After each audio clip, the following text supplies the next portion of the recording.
pleasure to be here, and I'm so excited to see all of you here. I also think we're in an awesome new Union South. I am very excited about this as well.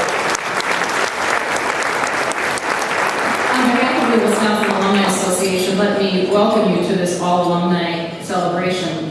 And I want to thank you for being a part of this 150th anniversary celebration.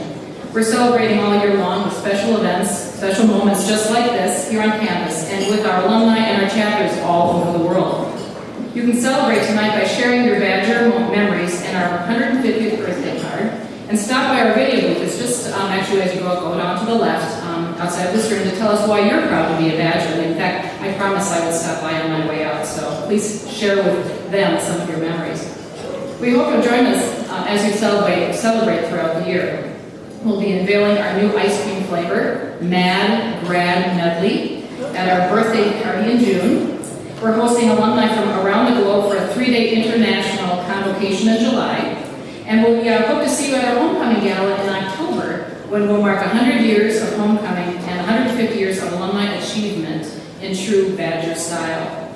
And finally, I want to thank you for your participation as Wisconsin Alumni Association members who are here with us tonight. Your membership dollars and ongoing support make it possible for us to celebrate uw-madison, bring together alumni and friends for unforgettable moments like this, and connect Badger alumni all over the world. For this, I thank you. Dennis is internationally known for his work as National Geographic Magazine's executive editor for the environment. And I know he was on radio already today with our good friend Larry Neal. He's also served as picture editor for a dozen National Geographic books. He's overseen projects on energy and climate change that have been recognized by the Overseas Press Club, the Society of Environmental Journalists, and Pictures of the Year International. Please join me in congratulating Dennis Dimick.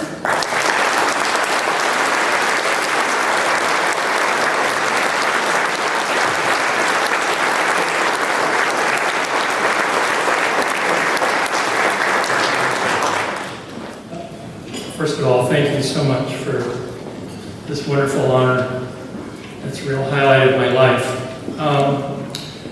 One Friday in the fall of my senior year at Oregon State, I was hard at work in my writing job at the Extension Service and Information Office. And my boss says, "Come in. I need to talk to you." He said, "Young man, what do you plan to do with the rest of your life? What are you going to do after college?" I said, "That's a very good question, sir. Thank you for asking." His name was Sam Bailey, and he had received his master's degree in agricultural journalism in 1948 from the University of Wisconsin-Madison. Mr. Bailey said to me, "Well, would you have any interest in going to graduate school?" I said, "Sure. Obviously, having no other options in hand." He said, "I might be able to help you find a place. I have friends at Wisconsin." He called a former classmate. One of them, Clarence Burnett, was a faculty member. It was a fortuitous call. Mr. Bailey secured me the possibility of an appointment as a master's candidate in agricultural journalism the next fall. And I arrived here in August of 1973, far away from home for the first time, my Oregon farm home. It was a wonderful time here. Clarence Burnett became my advisor. Larry Mueller and others became fast friends. Larry taught me how to do a radio show, something I had never done before. And the next summer I was co-hosting a daily half-hour farm news program on WHA from 12:30 to 1. After leaving Madison, sadly, with degree in hand, 6 years followed as a newspaper reporter, photographer, and editor. Another phone call came one day, April 1980. I was working the photo desk at the Courier-Journal in Louisville. The man on the phone said he was from National Geographic. He said, "We have an opening. Would you please send us your resume?" Mr. William Allen, who would become my boss and later editor of the magazine, was doing the hiring. I actually never met him. He hired me sight unseen. "Why me?" I asked him later. He said, "It was your master's degree from Wisconsin. It set you apart from the others. It made all the difference." My Wisconsin experience, though short, was pivotal. It has made all the difference. My deep and heartfelt thanks to the university and my friends here for creating the opportunities of a lifetime. And thank you all very much for this wonderful honor. Next tonight, we honor Aicardo Roa-Espinosa. Could you please join me up on the stage, please? He earned his master's degree here in 1985, followed by a PhD in 1989. Today, Aicardo is the president of SoilNet LLC, a global industry authority in the use of biodegradable polymers in agriculture. Aicardo is also very well known here in Madison for his work as the first president of Centro Hispano of Dane County. Today, he supports UW-Madison student researchers through his company's work and is an honorary fellow of the College of Agriculture and Life Sciences.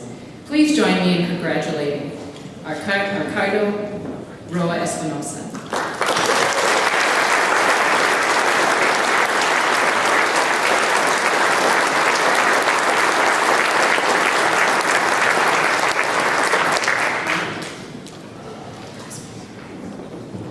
Well, thank you very much for this incredible award that the university and the students have given to me. I came to Wisconsin in an unconventional way. My life has been unconventional, always. But I want to thank my parents, my wife, my sons, and my professors at the University of Wisconsin. One of the things that I learned when I growing up with my family was hard work, organization, and finish everything that I started. When I came to Wisconsin, I found out that I have to acquire other traits to make my life better. And those were character, honesty, and passion for what I was doing. Those are traits that I take with me every day that I travel around the world. And one thing is absolutely sure, and I want to share with you, is without my PhD from the University of Wisconsin, I will never be this far. And the reason for that is when you go to Europe, Germany, when I say I have a PhD from the University of Wisconsin Medicine, you can read the face of disbelief, like, I don't have to lie anymore, I don't have to do that. And also when you go to Southeast Asia, especially in China, when the university and the degree from the University of Wisconsin has an incredible value, has opened the doors to me that otherwise it will be very difficult to crack. And the reason for that is that when you have technical or scientific knowledge, you have to back it up with something. Yes, we believe you, but show me the money. And that's really one of the things, and the stories about my life is I came to Wisconsin, and I remember when I finished my PhD, my major professor, Gary Rubensen, told me, Aicardo, you are not John Smith, you are Aicardo Roa. You have to work hard, and you have to show that you do something. This is the beginning of the hard journey, but you can do it. And that was the case. The other thing that I want to say, I came to University of Wisconsin, great university. I was in Louisiana State, but I moved to University of Wisconsin because the university will open the doors to me. I have a professor who said to me, if you want the doors open, you better go to the north. Those are the best universities. I came here in the summer. I went through a winter. I almost led a winter because I didn't realize. I didn't even have a jacket. I didn't came here, I see that it was nice, the union sound, the union. But the important thing is, through my life, have been people who asked me to be better. John Norman, professor of soil science and atmospheric physics. One day we were talking about, and I said, can I do that? He said to me, straight in my face, you don't know enough math to do it, I do it. And those are the type of things that made my life say, well, you do it. But I learned that day that I have to recognize my limitations and play to my strength. I came to a great state, I made great people, and people of Wisconsin have treated me as equal and opened the doors. I am a testimony to the American dream. Thank you. What a privilege tonight to welcome David Walsh. David earned his business degree here in 1985. Would you please join me on the stage? 65, excuse me. I can't read or see tonight. As I said, he earned his business degree in 1965 before going on to earn his law degree at Harvard. But his personal and family connections to the University of Wisconsin-Madison are truly lifelong. Today, he's an attorney with Foley and Lardner. David's distinguished public service to Madison, the state of Wisconsin, and the university includes serving as the member of the UW System Board of Regents and as the chairman of the University of Wisconsin Hospital and Clinics Authority Board. And he gives generously of his time and financial support to truly make a difference in the lives of so many through his remarkable personal quest to further medical research at the University of Wisconsin-Madison. Please congratulate and welcome David Walsh.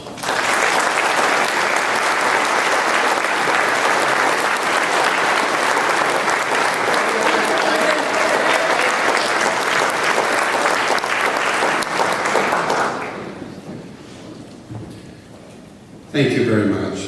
This is indeed an honor for me and specifically my family. I think in our family, looking back at the dinner table, we probably talk more about the University of Wisconsin-Madison than anything. My father arrived here in 1938 to coach the boxing team and to go to law school. And for 60 years, he practiced law primarily for the University of Wisconsin, either as a client or serving the members of the university community. And my mother was very active in at the university and the Alumni Association. Both of them have received this award in 1974 and 1978. And my 95-year-old mother is here. Thank you.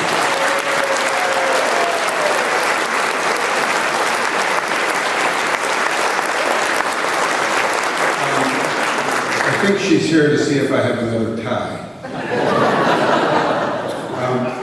You know, why we're honored or what we do that deserves this, it's really all about the University of Wisconsin-Madison. It's a great institution. We all know it. This year, it's not the institution that when I was here, but today it's so much more national and international. They educate 41,000 students a year. The budget is $2.4 billion. They've got 16,500 employees. That's a real economic force. And I travel around the country, people say, why is it that Wisconsin's great? University of Wisconsin-Madison. And I think of two things.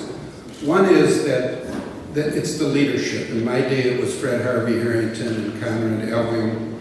And then we had other people, Robin Fleming and Ed Young, and more recently, Irv Shane, Donna Shalala, David Ward, John Wiley, and Biddy Martin. And I promise you that kind of leadership, in my observation, is the reason we are what we are at the University of Wisconsin-Madison. But I have another vignette for you. I do spend a lot of time in research. About 10, 12 years ago, I raised some money along with some other people, the help of a lot of people. And we, in fact, raised too much money and didn't have enough researchers. So we had to have a consortium with a place called Harvard, Utah, and Southern Cal. And about 4 years later, we downloaded what we did. We were out in Washington, D.C. I'll never forget this day because, first of all, I was so proud of what Dr. David Gam and the University of Wisconsin did because we had moved the ball down the field when it comes to developing photoreceptor cells and epithelial cells out of embryonic cells, ES cells. And the Harvard professor, Howard Young, came up to me and says, you know what, this was a terrific experience for me. He said, I'd heard all about the University of Wisconsin-Madison, but I actually saw it in action. And he said, what I saw was a place different than Harvard. At Harvard, he described the research as silo-oriented. The doors are closed and it's vertical. There's not a sharing. He said, at Wisconsin, I observed people search for knowledge together. I saw nanotechnology, I saw embryonic stem cell technology and ophthalmology all working together and talking to each other. And I saw you reach out and identify knowledge. I saw you teach it to your students, and finally I saw that you shared it. It is that collaborative effort at the University of Wisconsin that makes us great. And it's what puts us either 1, 2, or 3 each year in merit-based research grants. And we should be proud of that. The University of Wisconsin-Madison has taken a quantum leap forward since I was here. It is a great institution, it's a state institution, but everybody in this state is proud of this university and its leadership, and I'm proud of this honor. Thank you very much.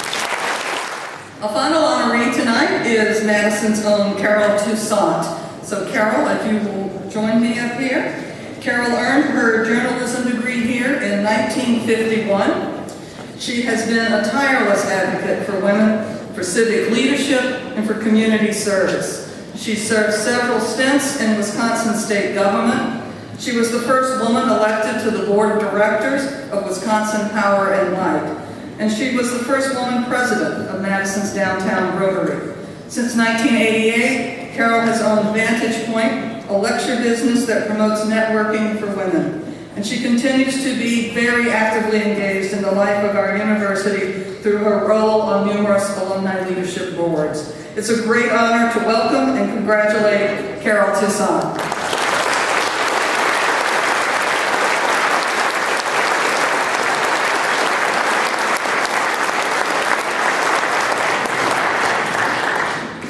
I too want to say thank you to the Alumni Association, both for the recognition and for the chance to speak to this audience.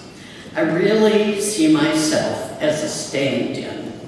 I'm standing in for the hundreds of alums who serve, those in this room, those at the Cole Center this afternoon, those who can't be with us, and all of those who serve on the various boards of the schools, departments, and programs of this university. We stand shoulder to shoulder with all who benefit from being a part of the great state University of Wisconsin. Now, if that title doesn't sound quite familiar to you, trust me, it's authentic. I got it right off the sifting and winnowing plaque. And in a short essay that I wrote that you all have in your program, I told a story about how I had to memorize the sifting and winnowing statement. This was in preparation for becoming a reporter at the Daily Cardinal. I got the sophomore reporting job, but there is so much more to the story than what is on that plaque. Now, true, as it says on the plaque, the statement was included in a report to the Board of Regents in 1894. However, it wasn't until 1915 that it was affixed to Aspen. The class of 1910, 100 years ago, had the good sense to have it cast in bronze. And sorry to tell you this, David, but they gave it to the regents. Where did you go, David? There it is, just for you. They gave it to the regents who put it in the basement. It took another 5 years before it got up on the wall. Just as you all know, there are always stories behind the stories, and I really recommend you dig into this one sometime. I want you to know that I wrote those statements that are in the program In early February, I wrote them ahead of the governor's budget proposal and the tumult that resulted. I wrote them before Bill Cronin's opinion column appeared in the New York Times and his Citizen Scholar blog got such high attention. And transparency is everything. Bill Cronin recruited me to serve on the Pathways to Excellence Board in the College of Letters and Science. And many of my colleagues from that board are here. And they would not expect me to use a reporter's objectivity when it comes to Bill Cronin. We are fans of his on that board. And don't expect me to be objective about Biddy Martin. Chancellor Martin came into this town less than 3 years ago, came to this university ready to work, and work she has.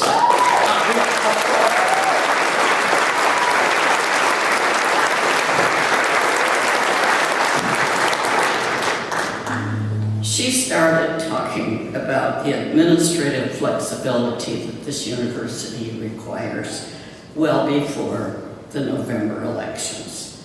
And she has helped bring attention to issues that were actually identified by her predecessors and others years before she got here. And what is her goal? It's exactly what each one in this room has as a goal. We want to find a way to maintain a great university for Wisconsin.